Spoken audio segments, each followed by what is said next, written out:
Kumusta mga kaibigan? May bagong pag-uusapan na naman tayo ngayon. Pero bago nga yan, ay huwag nating kalimutang i-like ang video, mag-subscribe at i-click na rin ang notification bell para lagi tayong ma-inform sa mga interesting basketball updates. Sa unang araw sa preseason game sa taong ito, ang Brooklyn Nets mga kaibigan ay tinalo ang Los Angeles Lakers sa score na 123-97. At ang isa sa nag-standout ay ang rookie guard na si Cam Thomas na siyang umiscore ng 21 points para pangunahan ang Brooklyn Nets sa pagkapanalong ito.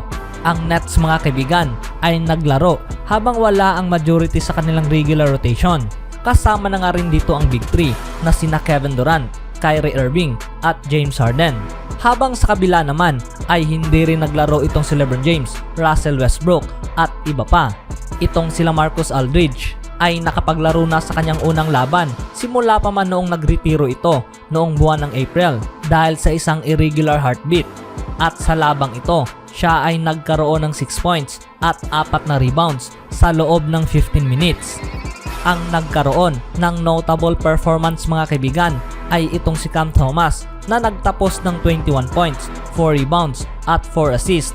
Paul Millsap na nagkaroon ng 10 points, 10 rebounds sa loob ng 18 minutes habang sa Lakers naman ay itong si Malik Monk na mayroong 15 points mula sa kanyang 6 out of 12 shooting para sa Los Angeles Lakers. Sa labang ito mga kaibigan, ang Brooklyn Nets ay nasilayan na isang knockout itong si Cam Thomas dahil ang Nets ay napili lamang itong si Cam Thomas sa 27 overall pick mula sa first round sa NBA draft sa taong ito at tila sila ay nakakita ng ginto sa player na ito na kung saan itong si Thomas mga kaibigan sa loob ng 22 minutes tinapos nga niya ang kanyang 21 points at na-demonstrate ang kanyang strong ability para umiscore off the dribble at buong buo ang kumpiyansa mga kaibigan. Sa katunayan, gumawa pa nga ito ng late jumper sa first quarter over kay Anthony Davis.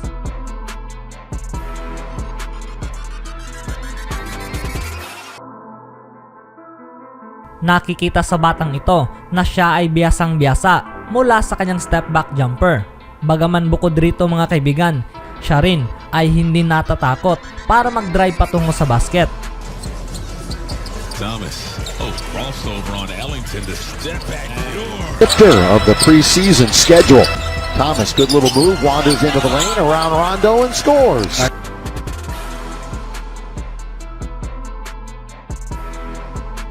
Itong si Thomas ay pinangalan ng Summer League MVP kasama ang Sacramento Kings guard na si Davion Mitchell matapos nga silang makapag-average ng 27 points.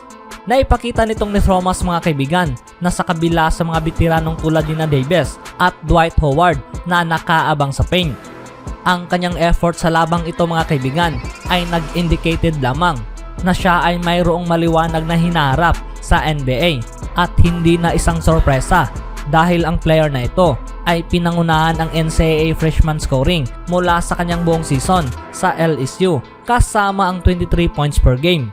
Kung maidoble nga niya ang performance na ito patungo sa next level, itong si Thomas mga kaibigan ay magiging key part ng Brooklyn's rotation dahil ang net starting point guard na si Kyrie Irving ay na-miss nga niya ang 18 total games noong huling season dahil sa mga kombinasyong personal na rason mga kaibigan at injuries.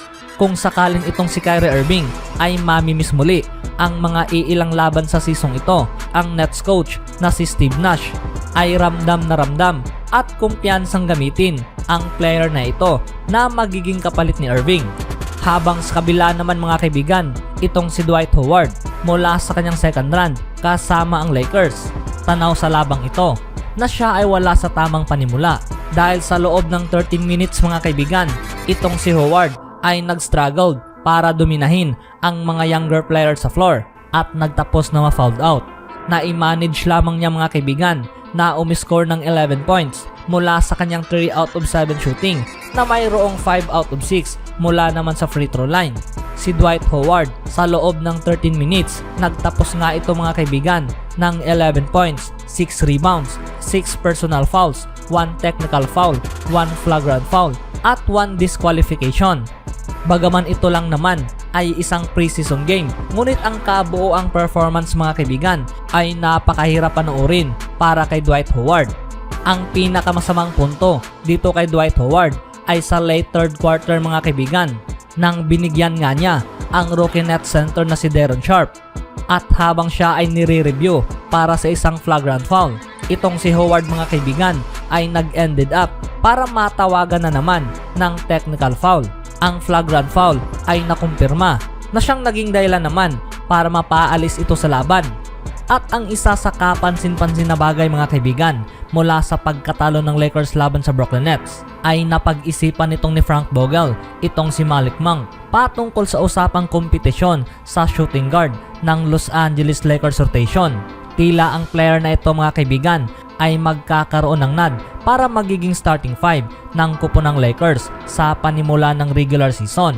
Siya ang tulad na player na madali lamang mapapabilang sa conversation na ito, na kung saan ang kanyang stat line na nakapagtapos nga ito ng 15 points mula sa kanyang 6 out of 12 shooting mula sa field, na mayroong 3 out of 6 shooting mula naman sa labas ng arc.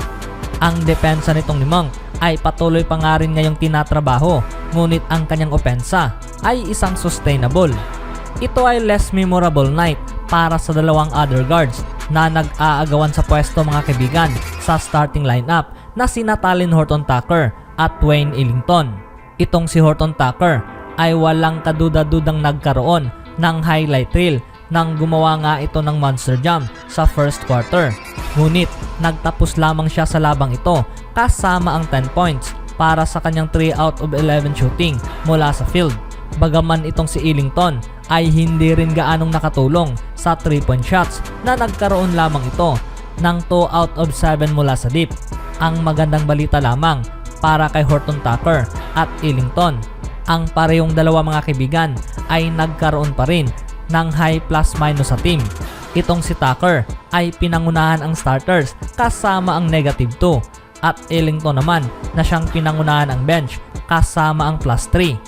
Matapos ang lahat, ito karaniwan mga kaibigan ang inaasahan mula sa unang laban sa preseason, na kung saan kinailangan ang pag-a-adjust mula sa mga aktual na laban at nakakakuha ng mga maaagang fouls, kabilang na nga rin dito itong si Dwight Howard. At ang lahat ng rotation sa koponan ay inaasahang magpapahinga sa fourth quarter. Gayon pa rin, ang naging resulta sa kabuoang laban mga kaibigan ay ang nakapagbigay ng mas magandang ideya kung sino nga ba ang aani sa spot sa tabi nitong ni Russell Westbrook, LeBron James at Anthony Davis sa starting 5. At sa labang ito, itong si Malik Monk ay ang nakapagbigay ng napakalaking kaso. They said, don't fall, don't forget all the things you've been taught, you've been told. Don't blink, don't run, don't turn left or turn right or look straight at the sun. My mind's gone.